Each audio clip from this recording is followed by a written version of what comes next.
আজ হার্টের দুর্বলতার 2টি শ্রেষ্ঠ হোমিওপ্যাথিক ঔষধের নাম উল্লেখ করব।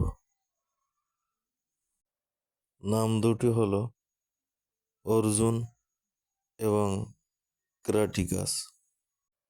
এই 2টি ঔষধকে হোমিওপ্যাথিক মতে হার্টের জন্য সর্বশ্রেষ্ঠ টনিক ঔষধ হিসেবে মনে করা হয়।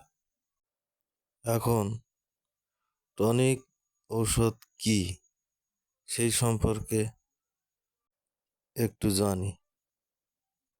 সাধারণত সাধারণ ঔষধগুলো রোগ হলেই খেতে হয়, অন্য সময় তা গ্রহণ করা যায় না।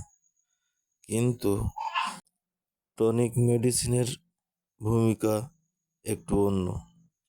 টনিক মেডিসিনগুলো বেশিরভাগ সুস্থ এবং অসুস্থ দুই অবস্থাতেই খাওয়া যায়। সেক্ষেত্রে সুস্থ অবস্থায় খেলে যে অর্গানের জন্য টনিক মেডিসিন খাওয়া হয় সেই অর্গান ভালো থাকে এবং রোগ আক্রান্ত হওয়ার সম্ভাবনা অনেকাংশে কমে যায়। এবার আসি, টনিক মেডিসিন কি রোগ হলে খাওয়া যায়? হ্যাঁ, যদি রোগ কোনো ব্যক্তির হয়ে যায় সেক্ষেত্রেও টনিক ঔষধ খাওয়া যায়।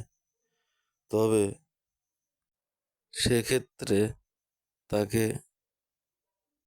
টনিক ঔষধটি একটি সাহায্যকারী ঔষধ হিসেবে রাখতে হয়। এবার এই 2টি ঔষধের খাওয়ার নিয়ম সম্পর্কে আলোচনা করি। প্রথমে একটি কাপে আধা কাপ পরিমাণ জল নিতে হবে।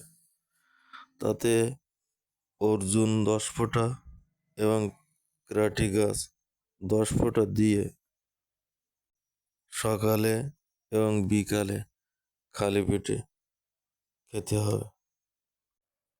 এটা যদি আধা কাপ পরিমাণ অল্প গরম দুধের সাথে মিশিয়ে খাওয়া যায় তাহলে আরো ভালো ফলাফল পাওয়া যায়।